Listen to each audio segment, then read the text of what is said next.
Scene one, take one, marker. So I'm answering questions while my baby's crying in the background. And it's easy to focus as a mother when the baby is wailing away. It doesn't tug at any heartstrings or gut instincts. He's with grandma. He's fine, I guess. So we're gonna just do this. All right. How do I get motivated to start making changes in my life? I don't think you're gonna get motivated. So if you wait for the motivation, it may never come. I think taking action before you can think your way out of doing is going to be what's best. That's what I like to do, is just like take action, say yes before my mind can talk me out of it, because the mind's job is to protect itself. And so it doesn't want us to try new things, especially make changes. Are you kidding me? Humans hate change. They're uncomfortable with change. We love what's the same. Uncomfortability is what's different. So just knowing that it's gonna be uncomfortable to do something different than you're used to, that's a great awareness, as well as one foot in front of the other. And so small changes, something digestible. Don't try to change everything all at once, although many people do, and some people can do it, and some people it's like, you know what, baby steps. If I'm gonna start a cycling class, I remember I wasn't working out for a very long time, and actually should apply this now because I haven't worked out in a really long time. But in order to start cycling again, I just need to get my shoes on and I just need to go to one class. I don't need to start going 5 times a week. Let me just go to one and get it in my muscle memory. And that's more digestible than me doing 10 classes a month. Let me just go to one class, get it in my muscle memory. Okay, yeah, I can do this. So depending on what kind of changes you're looking to make, I would make a list of what the changes are so I can visually see them. I would number them in order of importance. So if it's like, I want to start organizing, I want to start working out, I want to start eating healthy, I want to start doing open mics, I would number them in the order of level of importance and then just do whatever number is first. Because for me, if I just have it floating up in my head, usually nothing gets done like that. I have to visually see it and almost like have outside presence, the journal, whatever I wrote down to like tell me what to do. Ask for help in doing these things. If somebody you know has done these things before, ask them what they did, how they did it. I like to say prayer before I do things that are uncomfortable, and I just say, God, guide me, because I alone have never done this and I'm scared and I don't know what I'm doing. God, whatever that is for you, higher power, maybe you have one, maybe you don't, doesn't matter, but ask for help, like use me, guide me. How can I be of optimal service in this situation? Help me go on this date for the first time. Help me go to the soul cycle, please guide me. Or asking a friend to meet you. Let's say you wanna start working out and make those are the changes, like, hey, would you like to meet at the park for a 10-minute run? Like, let's just start small, make it digestible, write a list, look at the list, ask for help, and perhaps that will encourage you to make changes in your life, because humans resist change because we're trying to protect ourselves from something scary. The greatest things that happen come with change, because then you start to learn how strong you are and what you're capable of. So I say go towards the change. Start becoming addicted to change and shifts and growth, and you'll see just how strong you are. Like, don't let fear drive you, let faith drive you. Something I like about fear, there's not much I like about fear, but I like the acronym FALSE. Baby crying, emotions coming up. How do I move through this? In faith, not fear. Faith that my mom's got it. Fear would have me jump up, go attend to the baby, because I wouldn't be trusting that he's gonna be okay. Gotta trust that he's gonna be okay. Fear, I've heard many acronyms for fear. One is false evidence appearing real, meaning we create it in our head. We use this evidence that we made up, probably based off of something that happened, who knows, 10 years ago, and then we use it to step in our way from something that's coming. It's false evidence, but it appears real to us. It appears scary, but is it? The only way is through. Another one is F everything and run, because that's what fear makes you want to do. We tend to live more fulfilled lives when we follow faith and trust. Things just feel easier in our body when we trust. Fear makes us want to clench up and tighten and stay inside. Faith is expansive. It's the truth of who you are. It's what we were born into. We were born in faith and love. Two people doing this creates a baby. It's not two people in fear creating babies. You know? How do you survive motherhood and a marriage with an unsupportive spouse? I don't know. That would seem extraordinarily hard. Even with a supportive spouse, in my partner, it's still pretty challenging. So if you're gonna do this alone, hats off to you. I'd ask help from your friends, If you can hire help, grandparents shouldn't have to do this alone. I don't think we're meant to do this alone. I think we're supposed to do it in community. And I know if you're anything like me, maybe you have trouble asking for help. And so I would just one day at a time, and is there a way in which you can express to him that you need help? Is there a therapist or a third party that you can express these feelings to come to an agreement where he's more supportive? What would more supportive look like? Does it mean him waking up once in the night helping, him making bottles, him doing 2 out of the 6 feedings, whatever, him just listening and holding the space for your feelings? I said him. I don't know if that's the partner or if it's flipped or whatever. I'm just, this is for the sake of this, because let's face it, it's the men. It's the men. Okay, and they're not as, why am I sounding like Kamala Harris? Okay, so what could be unburdened by what has been. What could be unburdened by what has been, okay?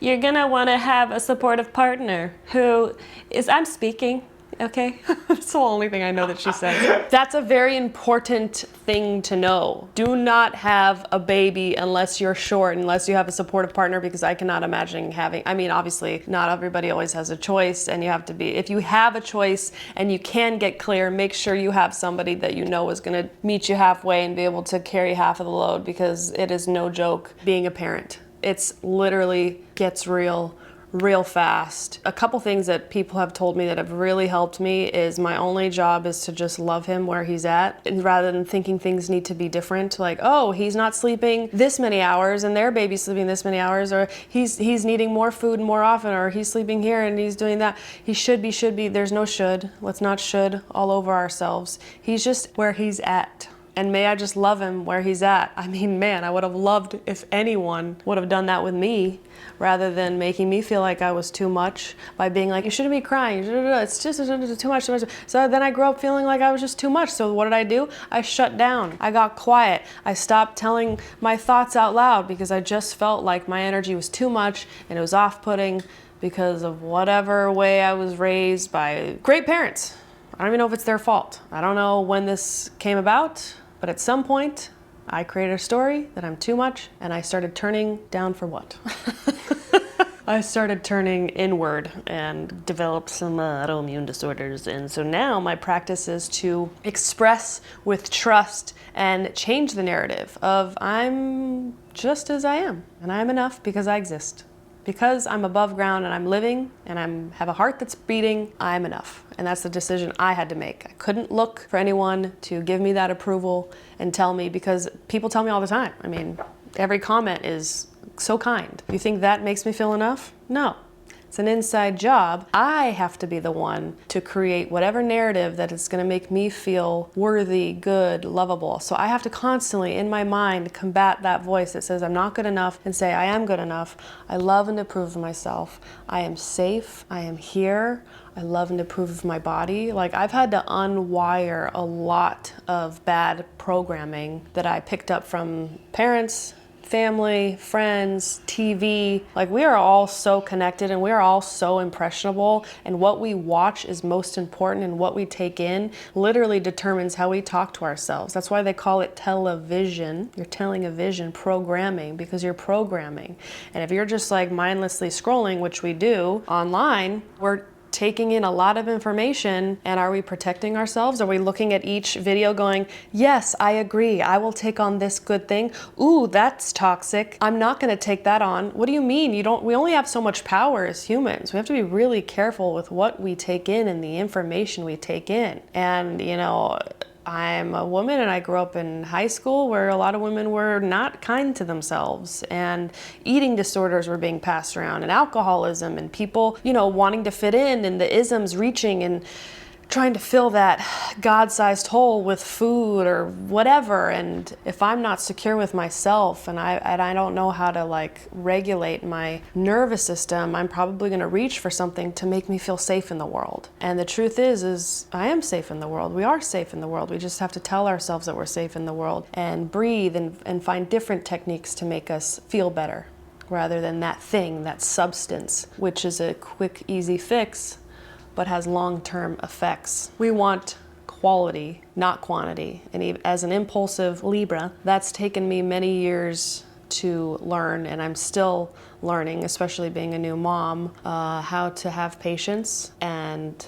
pause when I'm agitated, excited, doubtful, all of these things. It's just like pause. I heard someone say once, don't just do something, sit there. Sometimes the best thing to do is nothing. We think we have to do so much to fix the situation, and oftentimes it's like it'll figure itself out. Just give it that space and that time to reveal itself. Because I do believe that God is in the silences. The answers are in the silence. The answers are in surrender, not in doing. Sometimes when we do, it actually can cause more confusion for people. Did that even answer the question? I don't even know where I went with that. First of all, you're doing great. Every mom needs to know that they are doing phenomenal. We are all doing the best that we can, and the last thing that we need is additional shame and guilt. And again, that starts within your own mind. So you might need to tell yourself, I'm doing great. I'm doing great. You're doing great. Good job, high five, rather than looking for that outside validation. Because it might come, but it also might not come. And again, if you're anything like me, even if you're getting the outside validation, if I'm internally saying something negative to myself, then the outside validation isn't gonna work. It's not even gonna land. I'm not gonna be able to receive it. Look at the part of you that hasn't been receiving, if that's something that you've struggled with. May I receive the compliments that people are giving me. May I receive the kind thoughts that I'm giving me now. Language, everything arises in language. So what we tell ourselves is literally everything. Someone said, why are random strangers sometimes mean to me? Well, I love that you said sometimes and you didn't say always, because that gives room for some strangers being nice to you, right? Again, language. I don't know. I can't answer that question because I'm not around and I haven't seen this happen. I don't know why some strangers are mean to you. What does mean to you mean? What did they say? Are you sure they're being mean? Are you projecting? Are you being mean? Are you being kind to you? If you're being kind to you and a stranger's being mean to you, to me, it might be that they're crazy. Maybe they are on drugs and I wouldn't listen to them. But if this is something that has reoccurred throughout your lifetime, what is the common denominator? Is it the strangers or is it you? Everything should be an inside job, right? Like I can't change them.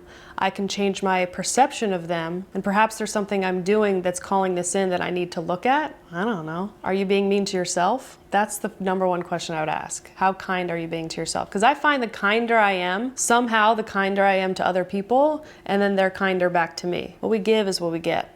This is really simple. What we give is what we get. Also, where are you going that these strangers are so mean? I don't know, where are strangers mean? Parking lots? Downtown parking lots. People tend to be kind of crabby when they're looking for parking, so maybe don't hang out in parking lots anymore. Or the bar? People are drunk? People can be drunk at the club. Maybe don't go to the club anymore. Grocery store lines? People really want the shortest line. Maybe I'm projecting. I'm always looking at the shortest line, like, oh, should I go to 3? And sometimes if I'm with my partner, I'll be like, you get in aisle 2, I'll be in the 3rd checkout, and we'll race, and then whoever, it's really annoying. It's honestly like, just be where you're at. There's nowhere to get to. When we think we need to be somewhere and we're not there, humans tend to get a little weird and agitated, and it's the greed and I deserve to cut ahead and whatever, all that stuff, or let them cut ahead, and people get weird when there's lines. I hate lines because I have an entitlement issue. I don't know where this started. This was way before social media. This is just a me problem, only child. You know, I have to humble myself a lot and go, no, Manon, you're a human among humans. We're all one, we're all connected. You're not better than anyone else. I was raised with a father that was like, come on, come on, come on, come on, come on, come on. So I thought getting somewhere the fastest was the best. And so I've had to learn how to just like chill and enjoy where I'm at. It feels like something's wrong if I'm not there sooner, wherever there is. Like if I'm outside of Disneyland and I'm trying to go into the park and there's a long line, I get anxiety because I feel like I'm doing something wrong by not being in there already. Like I failed the test, rather than like some people will stand in the line for 2 hours and they're just enjoying the line as if that's the ride. I don't know who these people are. I don't want to hang out with them. Just kidding. An erection lasting longer than 4 hours. You know, that's really a tough situation. Unless that's the amount of time you're going to be having intercourse. It's a long time. I would be tired. So I'd say use it while you can. And then, I don't know, is that terrible advice? What do you think, Chris? Have you ever had one last for 4 hours? Never. That's a very long erection. That must be medically happening, right? Unless, is this not medical? I was assuming this is medically happening. If it's just happening, then you have a lot of people to hang out with to get it out of your system. That which we resist persists, so just allow the erection. What if you're in basketball shorts? Go home. Just go home. Or just be so in action that no one can see it because it's always moving around. You know? Would you try therapy with a cheater? Would I? I already have. That's a good question. Absolutely. I mean, I didn't say you should stay, but I think therapy's good because then you can get more insight on their neurology and how they think, and you'll less likely take it personally that they cheated. That's what happened with me. You'll have a place to grieve and let out some of the stuff and some of the issues that created within you, right? Like when we get cheated on, it does cause damage, it does cause wreckage, and that needs to be processed. When a person gets cheated on, that can cause damage and cause wreckage, and so that needs proper healing and attention, and a therapy could be a great place to do that. So whether or not even you're staying together, I mean, one option is cut it, lost it, don't take it personal, it's early on, let it go, move on to the next. But if you're like me and you were married and you took it serious and you were in love and you care about that person and know that they didn't really mean to do it, they were just in pain, let's work on it. You could go to therapy, and I'll say that like the few months that I went were really, really helpful. We did not stay together, but I wouldn't take back the therapy. I think that's like, therapy is always great. So, but then assess. Like, is this something that's going to happen again? Is this something that happened too soon? Is this something that happened 10 years down the line and circumstances were just so intense and it happened and it'll never happen again, and you're sure of that because of the behavior changes that you've seen and you truly believe, you truly trust that they've changed? Cool. Maybe it's like a hiccup and you can grow stronger from it. And then you can share that experience with other people that have gone through it, because chances are we've gone through it. I feel like I don't know anybody that has either not cheated or not been cheated on, right? Like, I think it's almost part of the human experience for a lot of humans to go through something like that, to either learn from it, right? Like, oh, I never want to cheat again. That didn't feel good for me. Thought it felt good in the moment, but I never want to do that again because that actually hurt me more than it even hurt the other person. Or it really hurt the other person. I know I don't want to do that ever again, or vice versa. Like, I'll never be with somebody who I'm not sure about because they had a weird past and something in my body doesn't trust them. There's so much information about being cheated on and cheating on. So honestly, if you can look at it like a lesson and like you've learned through it, worst case, you come out stronger, I say cheat.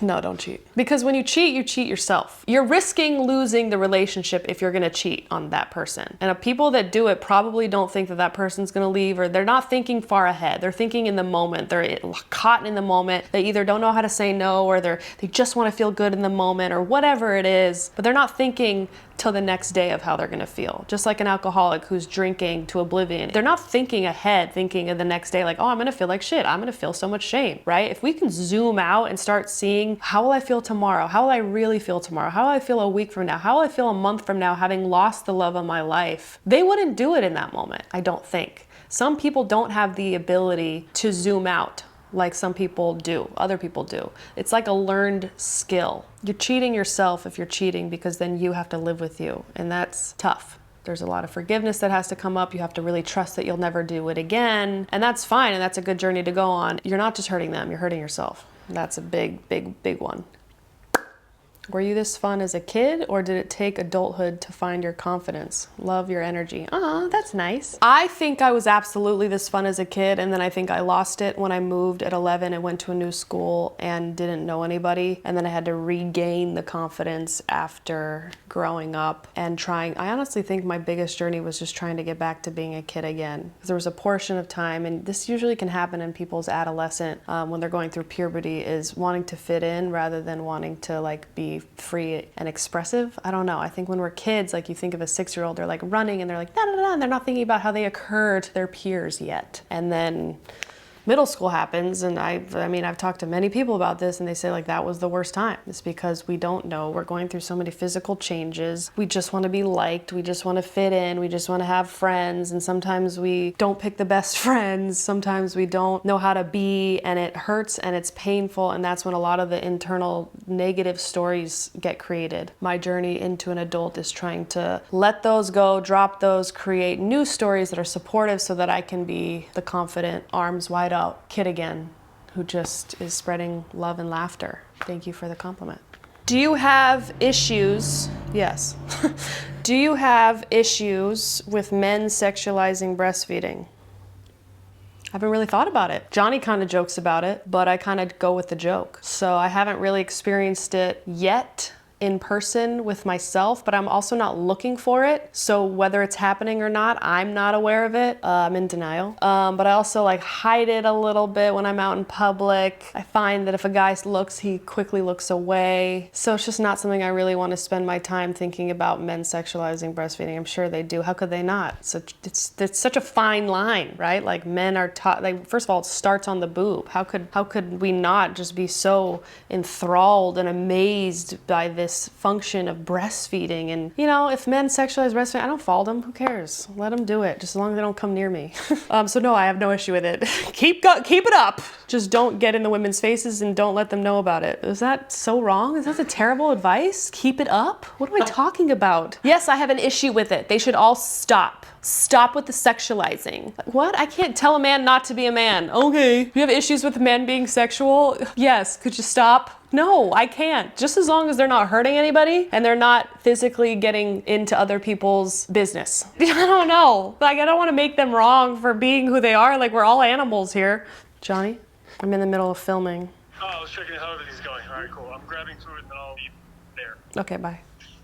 I have a newborn. Tell me how to be happy in life again.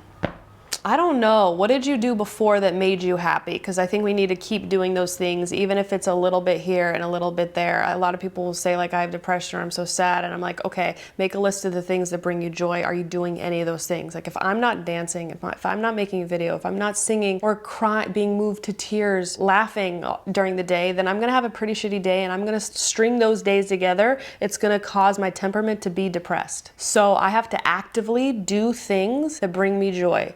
Go on a walk, look at the trees, think of my gratitude, dance to a song, connect with somebody. I feel really good when I'm connecting with others. If I'm not connecting with others, I start to feel isolated, start to feel alone. So there's things to put in place to feel this happy feeling, but also know that you're a new mom and you have a newborn. Oh my God, highly relatable to feel like you've lost yourself and that you've lost your joy because you're focusing now on keeping a baby alive. So you're having the normal response. There's nothing wrong. It does get easier in some ways. People will tell me that the first few months and I was like, it does? Okay. And it has gotten easier in some ways. And in some ways it's gotten a little bit more challenging. Again, doing something new is crazy. It's hard. It can be hard. It can also be easy. I would say go easy on yourself. Yes, you will feel happy again. This is temporary. This phase of the newborn stage is so temporary and it will pass. And now, my son is 6 months and I'm like, where did that time go? Whoa. And he's sleeping longer and it's getting easier. And what's gotten easier is that I've just gotten used to this new way of life. Somehow my system has learned, okay, this is how much we sleep. It's not as much as it was before I gave birth, but now my body kind of knows and I'm going, okay, I kind of understand. It's not that it gets easier, the task gets easier. My way of being in the task, I get more familiar with it, therefore more comfortable in it. Sounds kind of not that hopeful, but I promise you, it is. Want to lose some weight. Yeah, I mean, who doesn't? A lot of people want to lose weight. I don't know. It's hard.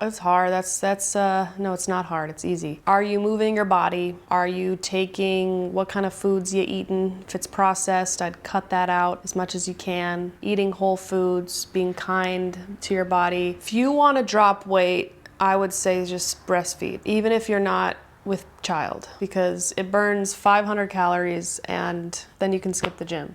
Just kidding. I don't know if I'm even the one to talk about dropping weight because it's been such a journey. I know that I need to move my body every day. I know I need to have healthy thoughts in order to actually believe that I can drop the weight. That's huge. I have to love and approve of my body and say really kind things so that the cells listen, and then they can, and also like I feel like weight, people carry weight when they're carrying internal weight too. That's a huge one that I don't think anyone's really talking about. It's like, are you carrying a ton of resentment? Are you carrying a ton of stress? I've known a few people go through breakups lately that are from 5 years, from 10 years. I went through mine years ago, and the first like 2 weeks I dropped 8 pounds. Coincidence?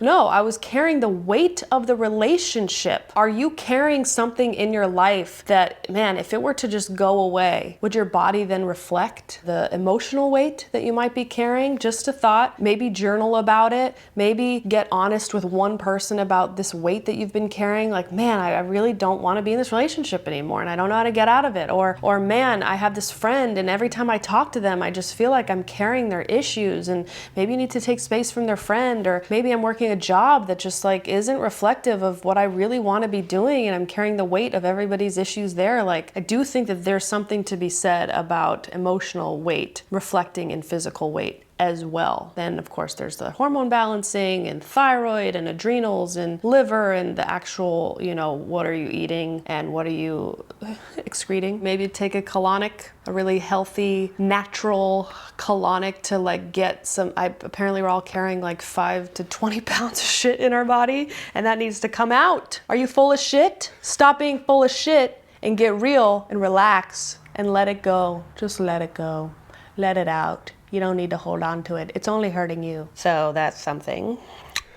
Any advice for someone who can't afford maternity pics but has a husband and a camera?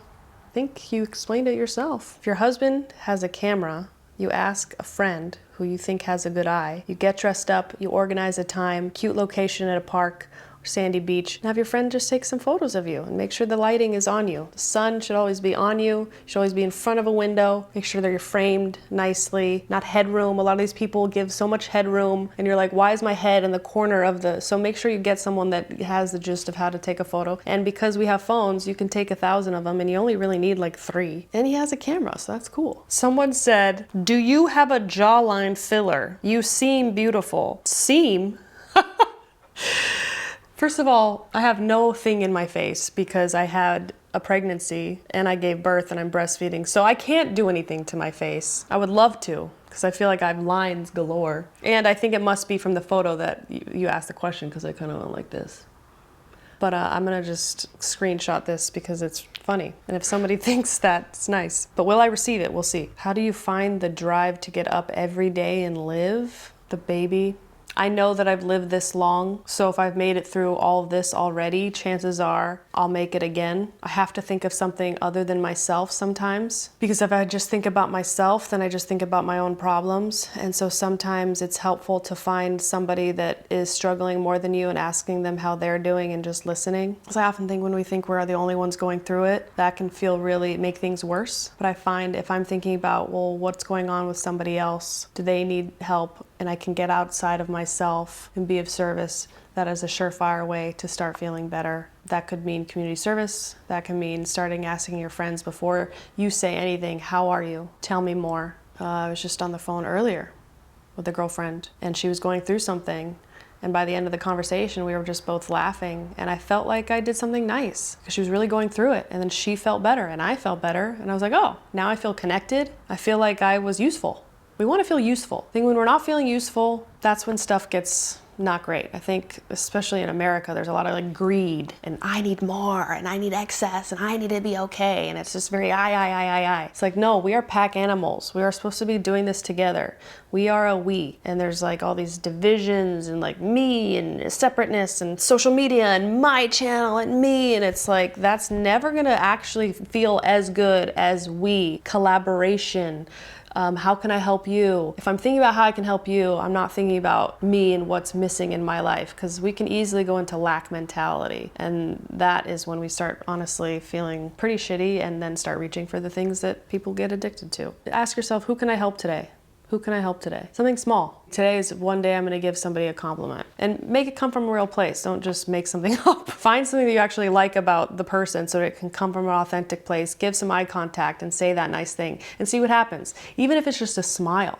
Like that could lift your mood. I know it does for me. If I'm smiling at somebody, I do it not to get it back because who knows where they're at. Chances are they receive it. Sometimes people don't even know what to do with it. They're like, oh, is this smile? Or they smile back and then it feels like, oh, we just connected. Again, the opposite of addiction is connection. So we want to connect as humans. I think we're going so much disconnected, like down, down, down. Keep your head up, look up, see who's around you. Say hi, that'll make you feel good. 90% of these questions, people are sad, hurting, in pain, feeling alone. So that hopefully can tell you that you're not alone and that feeling sad, scared, alone, hurting is part of the human experience. If that's you, just know, yeah, everybody else too. We're all going through it. Just different details, but similar feelings. The reason why they created the words sad, depressed, angry is because every human was feeling them and they needed to find a word to describe it. Did you see Inside Out 2? I want to see it really badly because I remember the first one was really impactful of like saying, oh wow, the level of importance that sadness is. It's like just as important as happy. Can't have one without the other. What goes up must come down. We can't have sunshine and rainbows without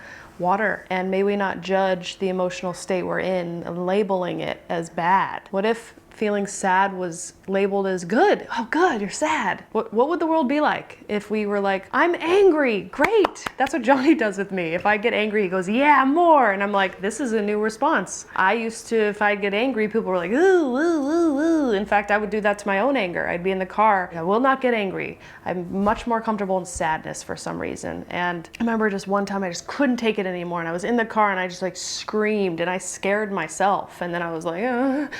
And with my guy partner, I would say husband, we're not married yet. My fiance, father of my child, when I get angry, is like, yeah, more, I love this. And I'm going, what? You're sick. You're sick. No, I guess he's comfortable with it. He's comfortable with anger. That's what he knows. So he's like, yeah, bring it on. It doesn't scare me. He's not making it about him. He's not taking my anger personally. He's like, this feels good. Yeah, let it out. Wow, what a new response. What if I could hold my own anger that way? What if I didn't judge my sadness or judge my feelings, whatever they are? What if we were just like, great? Because feelings want to be felt. That's why they're there. And so many of us resist the feeling. Oh, I can't feel that. I can't feel that. No, I shouldn't. This is not. It's like, stop with the shoulds. Allow it through. Let it out. Feelings are meant to be felt. That's why they're there. They're there for a reason to tell us certain things about certain circumstances. They're there to give us information. And what are we doing? Numbing them out? Oh, I can't feel that. No, I'm just gonna eat and then I'll feel better. Or I'm just gonna drink something or take a drug or gamble or sex or do something to just avoid feeling the sadness. It's like, or just spend 10 minutes and say, I'm just gonna feel the sadness. Put on that song, feel it, because it passes. That's what's crazy is once you start feeling it, it doesn't just like keep going for 5 weeks straight, you nonstop crying. Usually we take breaks like babies. Babies cry here and there throughout the day.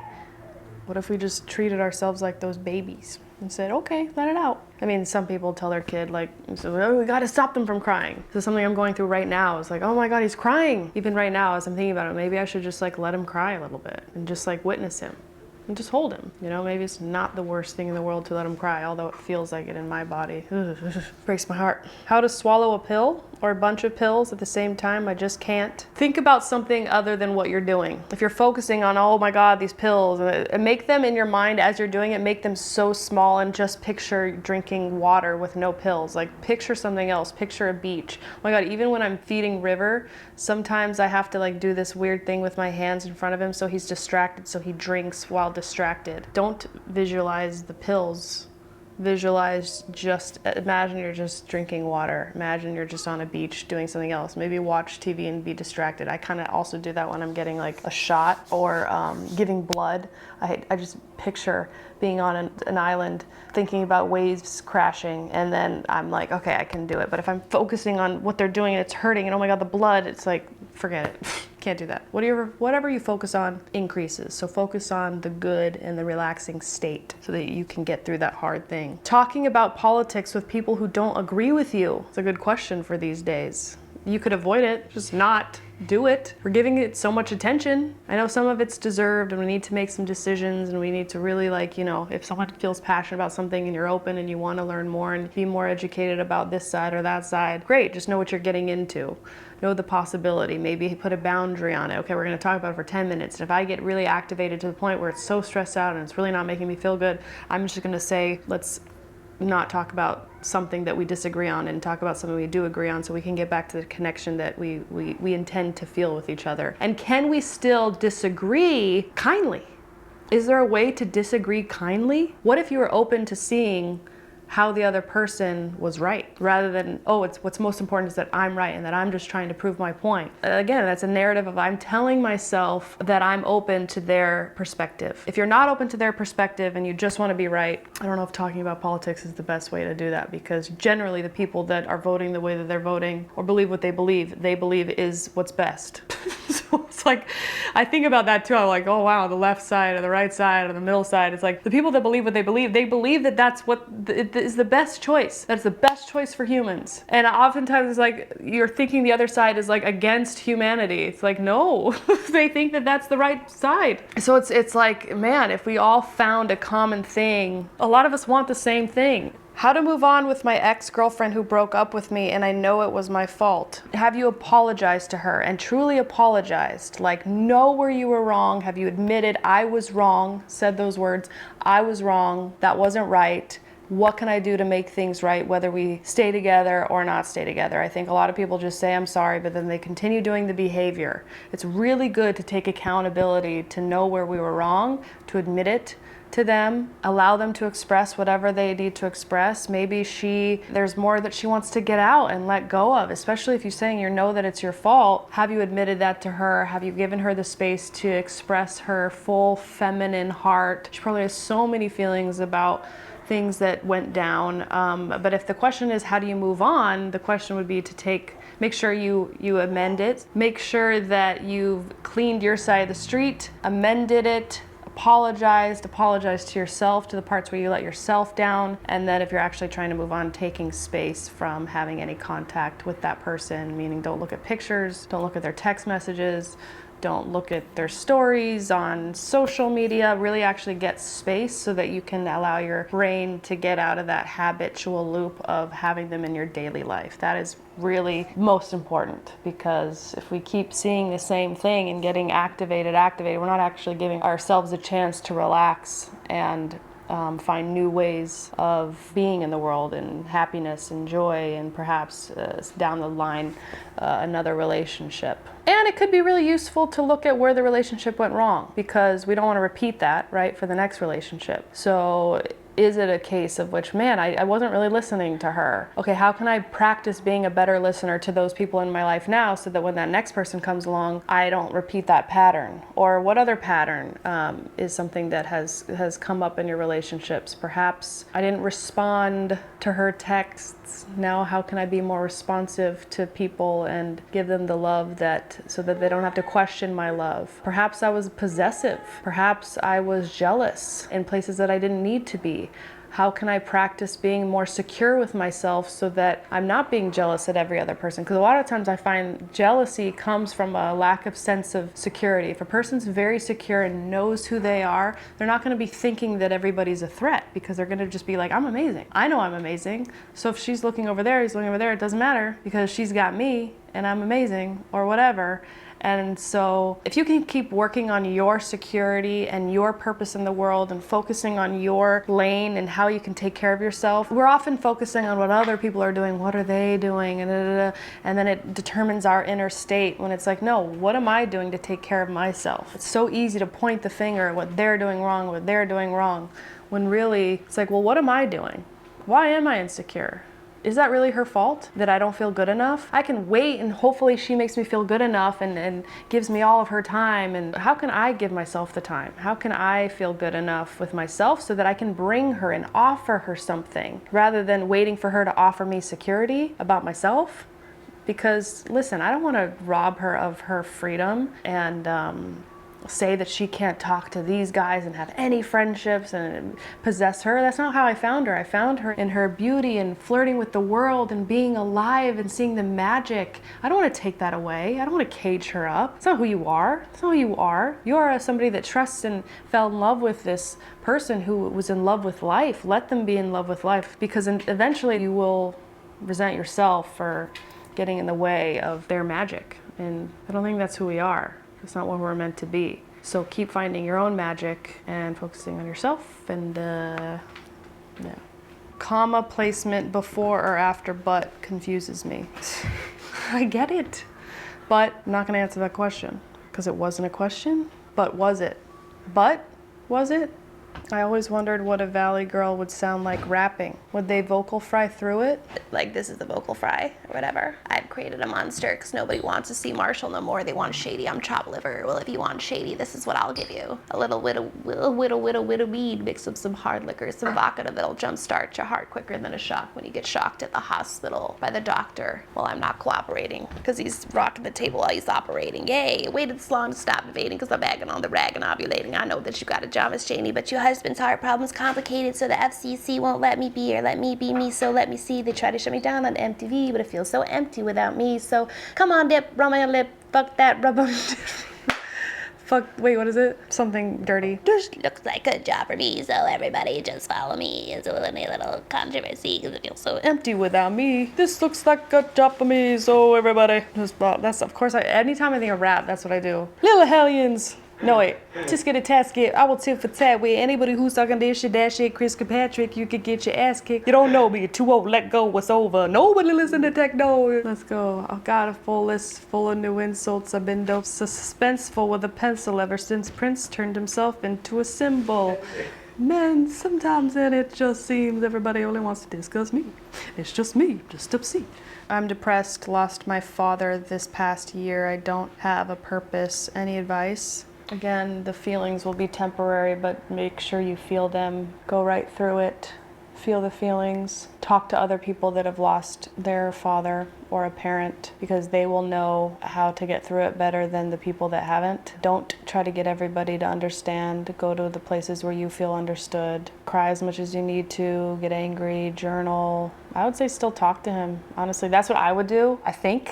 I haven't lost my father. I would imagine continuing to have conversations with him as if he's still here. So I do believe that their energy sticks around, and it comforts me to think that he would still be able to listen to me if I were to talk to him. So keep that conversation going. I don't know if this is good advice, and I'm sorry if it offends anybody, but don't do it alone. A lot of people have lost parents. We all eventually will. Group therapy, perhaps. Knowing that the pain won't stay as strong as it is in the beginning, that it won't be a linear thing. It'll be like occasionally you'll think of him, and then you'll feel sad, and just know that those feelings will pass, and then you'll have some good days and some hard days, and that everything you feel is completely valid and a part of the human experience. As far as purpose goes, what was your purpose before he passed? Perhaps you could find a new purpose. Do you even need a purpose? You know, we always think that we need a purpose. It's nice to find a purpose, and maybe your purpose is to live. What was that movie, that Soul movie? It was like the purpose of life is to live. Go do some things. Again, helping somebody else could be really nice right now. Find someone who's hurting more than you and offer them some help. Sounds harder in the moment, I'm sure,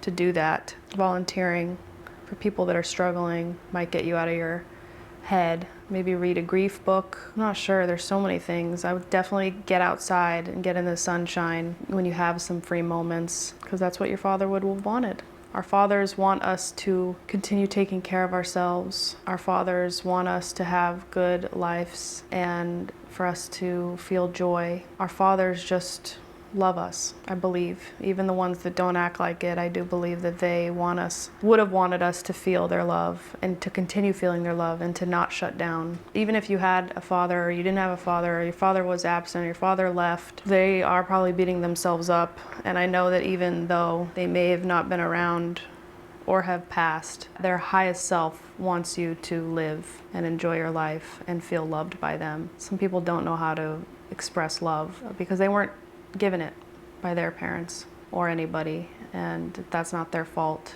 But you can love, somebody. And if you can't love somebody, you can love an animal. You can get a dog. Love on the dog. Start small. Get a hamster. Practice what it might be like to love something. We shut ourselves off from loving things because maybe it hurt when we lost those things. I actually did that with my dog that I gave up. I mean, I didn't give up. That my family was going through divorce.